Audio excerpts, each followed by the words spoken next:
Thank you, Carol. To build on the information Carol gave you about the things you need to do when preparing to travel to Australia for business, I want to talk a little bit about the money matters. The Australian dollar is the basic unit of currency. No other currency is legal tender. Notes come in 100, 50, 20, 10, and $5 denominations, and they are in a variety of colors. The $5 note is the only note with a portrait of the Queen. They are also the first and only one in the world to be manufactured from plastic rather than paper. There are exchange facilities available at all international airports, banks, and major hotels. The most commonly accepted credit cards are American Express, Bank Card, Diners Club, MasterCard, and Visa. You should familiarize yourself with the exchange rate. Exchange rate calculators are readily available. Here is a typical example of what an exchange rate calculator might look like. Now that we have talked about what you need to do to prepare for your business trip to Australia, I would like to focus on the things that are important to know about how to appropriately interact with your business associates once you arrive in Australia.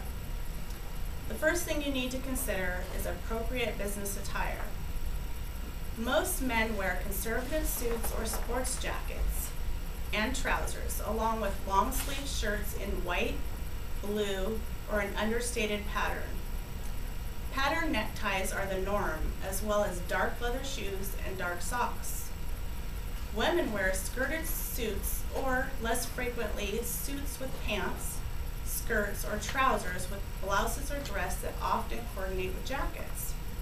Hem lengths vary from just above the knee to a few inches above the ankle. Most women executives wear little or no makeup and style their hair in a simple fashion. Extremes of fashion are generally not accepted.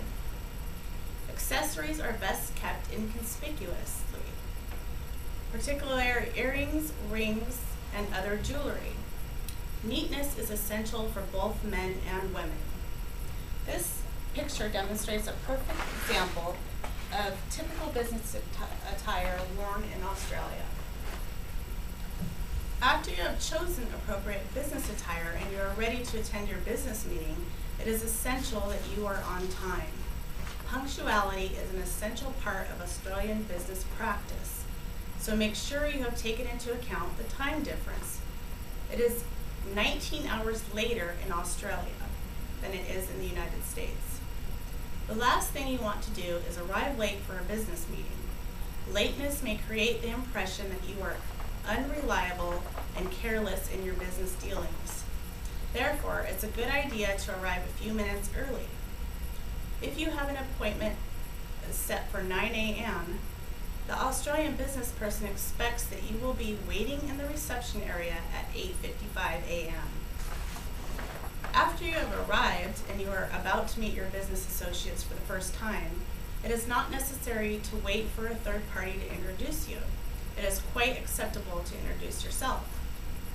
During the initial introduction, you should address your Australian counterparts by their last names preceded by Mr., Mrs., and Miss. However, Australians tend to initiate a first name basis with their fellow business associates quickly. This is an indication of mutual respect and equality.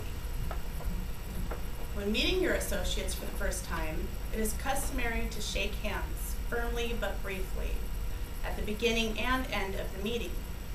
This is the preferred gesture for both male and female colleagues, although men should allow a woman to offer their hand first. It is not appropriate for a man to be physically demonstrative with another man or wink at a woman. It is appropriate to present a business card. However, in Australia, business cards are presented and exchanged informally, often placed on the table during discussions. The business cards are usually kept for reference, so your business card should be striking but understated. It must clearly identify you, your company, and your contact information. Now that you know how to prepare for a business meeting with your Australian business associates, we should talk about how to interact during the meeting.